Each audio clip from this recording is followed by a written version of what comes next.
Good morning kuya at mga kasambahay. Ako po si Chef Brett Comiso, isang food business owner.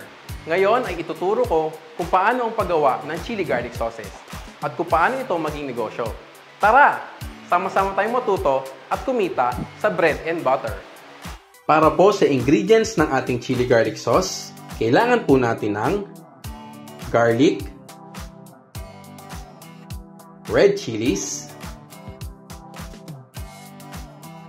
canola oil, brown sugar, vinegar, iodized salt, ground pepper, at optional naman po ang chili powder.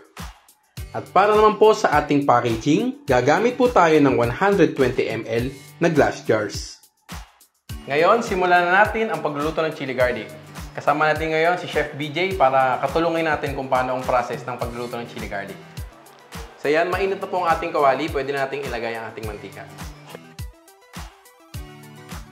Ayan, mainit na ang ating mantika. So, from high heat, gagawin natin siyang low heat. So, pwede na po nating ilagay yung garlic. Sa pagluluto ng chili garlic, kailangan konti munang ilalagay natin na bawang. Kasi para ma-sure natin na pwede na siya talagang salangan.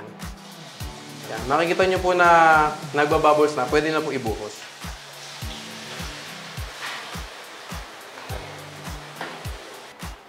So, ito po yung crucial part sa pagluluto ng chili garlic kasi kailangan ng apoy natin ay sobrang hina. Tapos, continuous lang po siya, stirring po.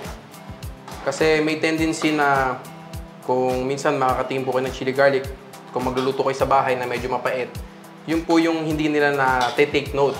Na kailangan sa pagpe-prepare ng chili garlic, mahinang apoy at halo lang ng halo. So, mga kasangbahay, pag gantong kulay na po yung garlic natin, medyo ma-brown-brown na po siya, pwede na po nating ilagay yung ating sili.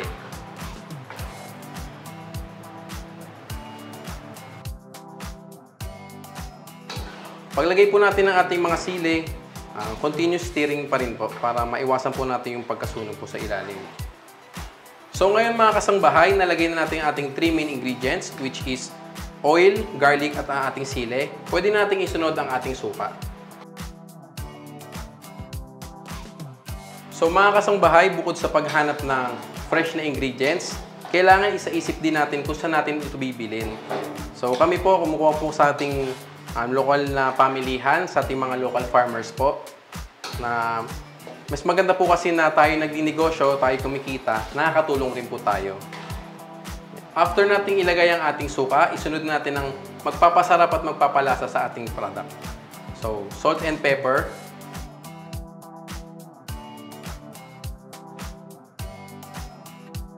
So mga kasangbahay, additional lang po pala. Ang nailagay po natin na vinegar ay apple cider vinegar. Pero may option man po kayo kung ano pong available sa mga pamilihan po ninyo. So pwede na po natin ilagay ang ating muscovado sugar.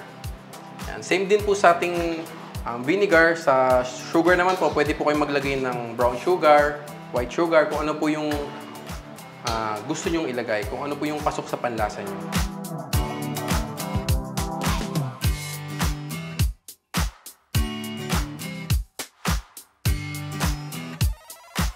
Mga kasangbahay, itong recipe natin na to ay base recipe ng chili garlic sauce.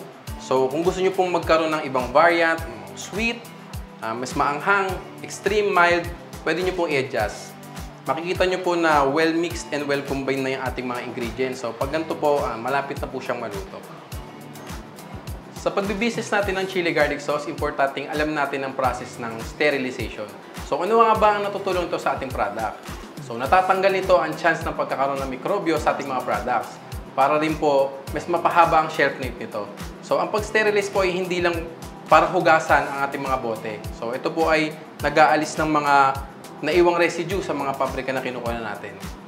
So, mga kasangbahay, nag-cool down na po yung ating chili garlic at ang ating bote. So, start na po tayo sa next process which is bottling. So, meron po tayo dito na 120 grams na glass jars.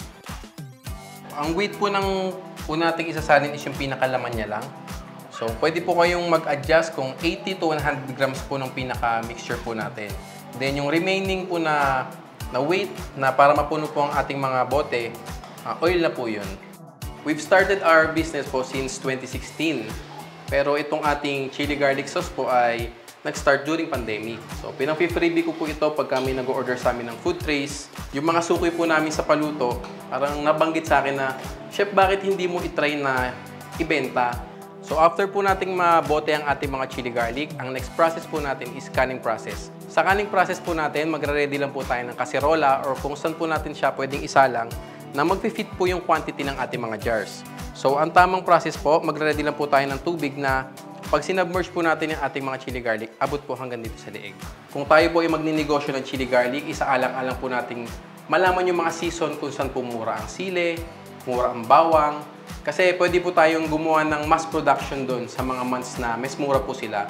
Para pagdating ng peak, kagaya po ng Burr months, tsaka po pag tag-ulan na medyo mahal ang mga ingredients, hindi po tayo mahihirapang mag-adjust sa ating pricing. Mga kasangbahay, palagi nating tatandaan na sa pagninegosyo, kapag ka may tiyaga, ay may pagpapala.